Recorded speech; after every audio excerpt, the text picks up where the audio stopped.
Do you think I am blind, Elena? She stopped dead in her tracks, her expensive heels clicking once against the dark marble floor before the heavy silence swallowed the room. Jordan, you are shouting. I told you, the investor dinner ran late. The traffic on the bridge was an absolute nightmare.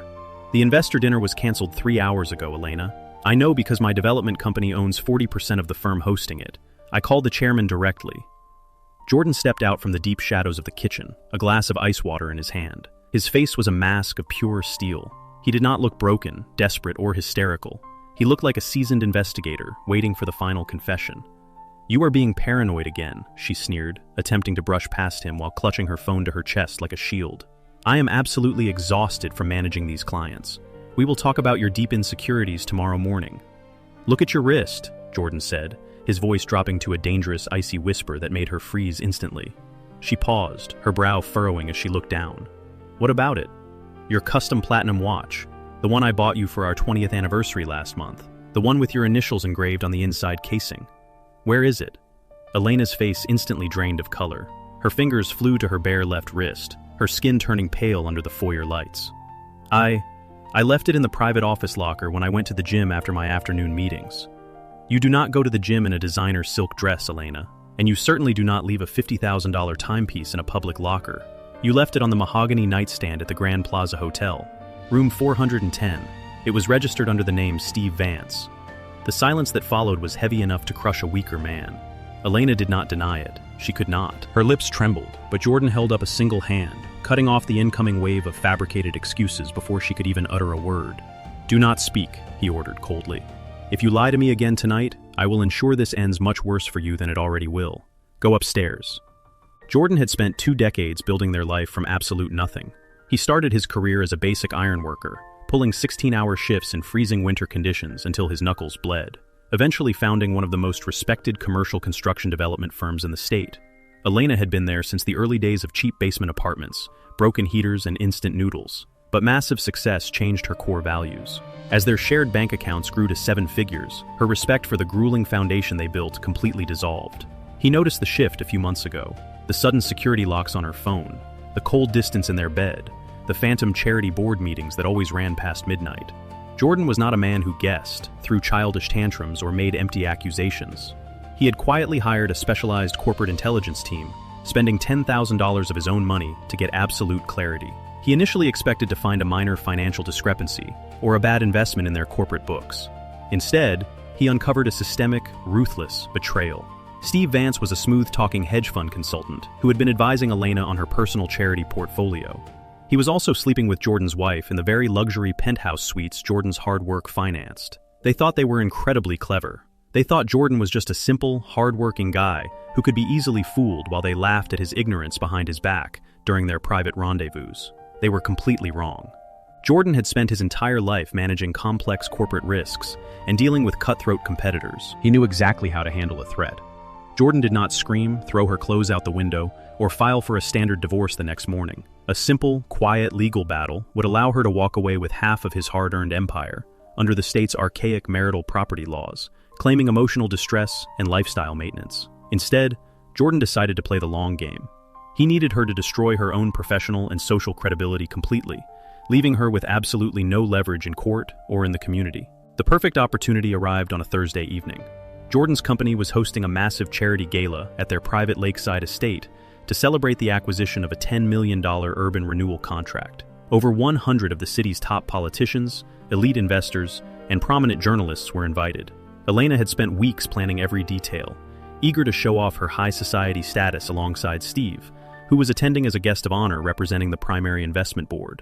Jordan played the role of the oblivious, doting husband flawlessly for 7 straight days. He even bought her a brand new diamond necklace 24 hours before the event, watching her smile while knowing exactly whose hands had been on her body the night before. It required an iron discipline, but Jordan had steel in his veins. He smiled, poured her wine, and discussed their future plans, all while the trap was being meticulously set. He called his trusted head of security, a military veteran named Marcus, who had been with his company for 12 years.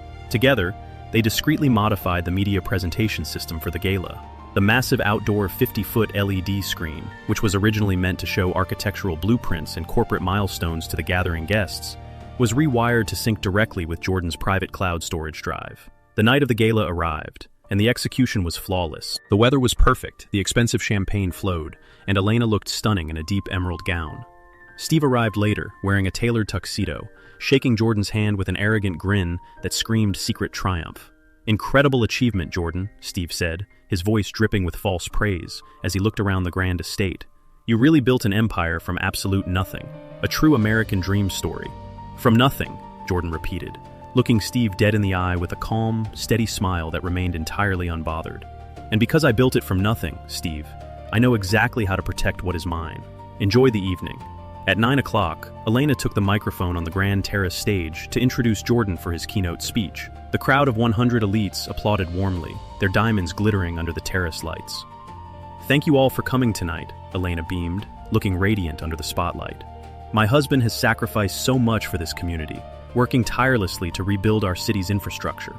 Please welcome the man who makes everything possible, Jordan." Jordan walked up the wooden steps, kissed her cheek, noticing her slight, instinctive flinch, and took the microphone from her hands. He looked out at the sea of wealthy investors, city council members, and prominent reporters. "Thank you, Elena," Jordan said, his voice echoing clearly through the premium audio system. 20 years ago, I promised this woman everything. I gave her my sweat, my youth, and my absolute loyalty. I thought we shared the same values, but recently, I realized that some people prefer to steal what others build through years of hard labor." The crowd murmured softly, sensing an immediate dangerous shift in the atmosphere. Elena's practiced smile instantly stiffened. "Before we look at the financial future of our urban renewal company," Jordan continued, keeping his voice perfectly level and authoritative, "I want to share a very private milestone, a real glimpse into the true partnerships that define our lives behind closed doors." Jordan reached into his tuxedo jacket and pressed a small remote control button. The massive 50-foot LED screen behind him flickered to life. It did not show corporate blueprints or building designs. Instead, it showed crystal-clear, high-definition surveillance footage from the Grand Plaza hotel room, captured by the professional intelligence team Jordan had hired. The audio was incredibly crisp, amplified by the gala's expensive speaker system. Steve's voice boomed across the lawn, laughing about how clueless Jordan was, while Elena agreed completely, mocking Jordan's working-class background and calling him a boring drone.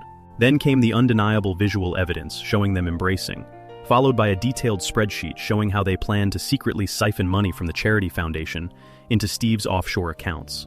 The silence across the estate lawn was absolute for 3 long seconds. No one dared to move. Then, a massive collective gasp rippled through the crowd of executives and politicians. Elena froze completely, her face turning an ash-gray color under the spotlights. She looked at the giant screen displaying her betrayal, then at the horror-stricken, disgusted faces of her closest high-society friends.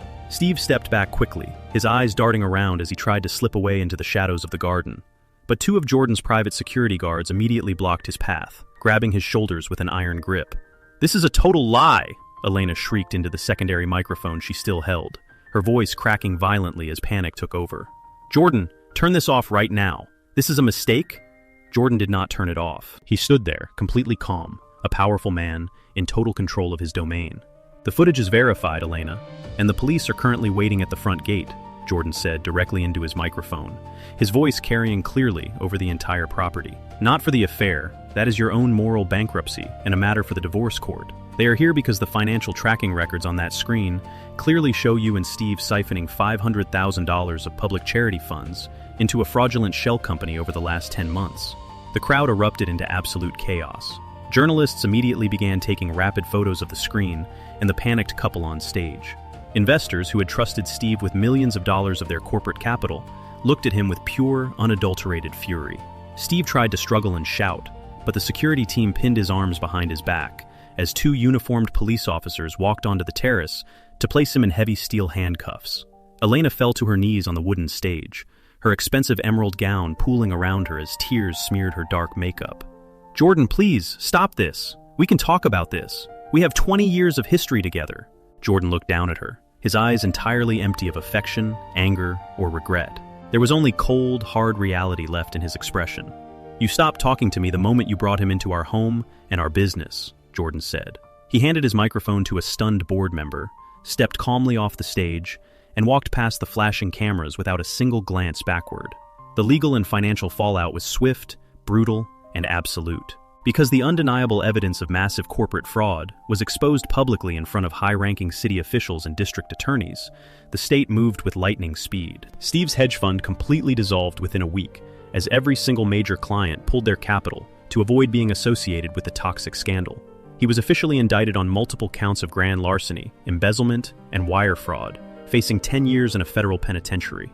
Elena's reputation was permanently incinerated across the entire state. Her family refused to speak to her or answer her calls, completely humiliated by the public nature of her spectacular downfall. With the ironclad prenuptial agreement that protected Jordan's business assets and the undeniable proof of corporate theft against his company, Jordan's legal team stripped her of every single asset. She left the marriage with nothing but a single suitcase of clothes and a massive mountain of personal legal debt that she would never be able to repay. 6 months later, Jordan sat in his leather chair in his executive office on the top floor of his brand new downtown headquarters. The city council had just finalized the multi-million-dollar urban renewal contract, completely unbothered by the past scandal, because Jordan had handled the entire situation with absolute precision, transparency, and undeniable strength. He had protected the company and the public funds flawlessly. His phone buzzed on the desk. It was an official email from his senior legal team, confirming the final judge's signature on the divorce decree. He was entirely, beautifully free. He walked to the large glass window, looking out over the sprawling city skyline he had helped build with his own 2 hands. There was no regret in his chest, no lingering pain, and no bitterness. He had not lowered himself to petty street violence, screaming matches, or childish internet leaks. He had broken his enemies completely using the very tools of power, law, and intelligence they thought they could use against him. Jordan took a slow, satisfying sip of his black coffee and smiled at the open evening sky. True respect isn't just given to you, it is defended, and he had defended his empire flawlessly.